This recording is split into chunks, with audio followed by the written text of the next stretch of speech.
kama ɗariƙar annabi. Masu kishin ka ne ma'aikin Allah, mun saki kowa mun kama ɗariƙar annabi.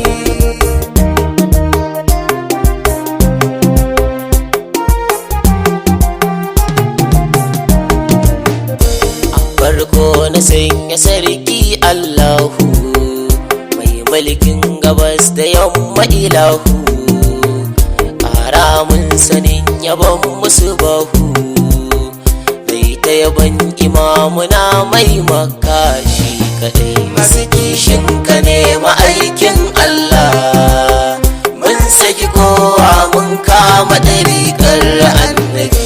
Ya'yan uwa ku fito ku ji bayani, kitabu da sunna su ne zani, idan ka bi su ba rudani.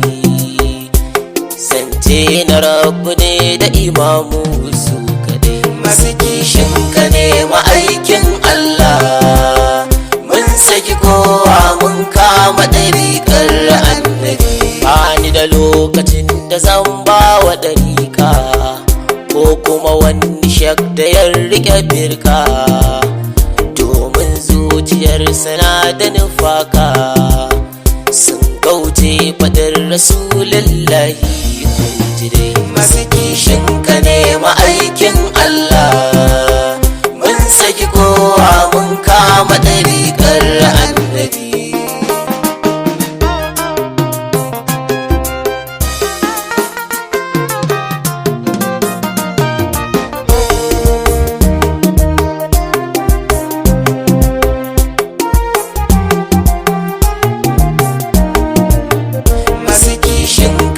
Ma'aikin Allah, mun saki kowa mun kama ɗariƙar annabi. Tabbas mu ɗaliban ilimi ne, masu bin sunnar saɗa haku gane, ba ma bin wani ko kuma wane, domin rabba annabinmu ya ce mu bishi kaɗai. Masu kishin ka ne ma'aikin Allah, mun saki kowa mun kama ɗariƙar annabi.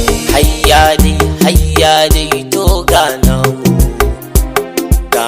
mu maganin kukanmu, mai takawa imamu da hamuki mu, kai ne ka rusa duk wani kafirci kai kaɗai. Masu kishin ka ne ma'aikin Allah, mun saki kowa mun kama ɗariƙar annabi.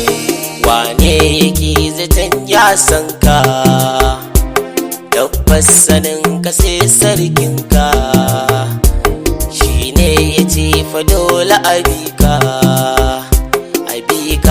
a soka ya ababinta kai kaɗai. Masu kishin ka ne ma'aikin Allah, mun saki kowa mun kama ɗariƙar annabi.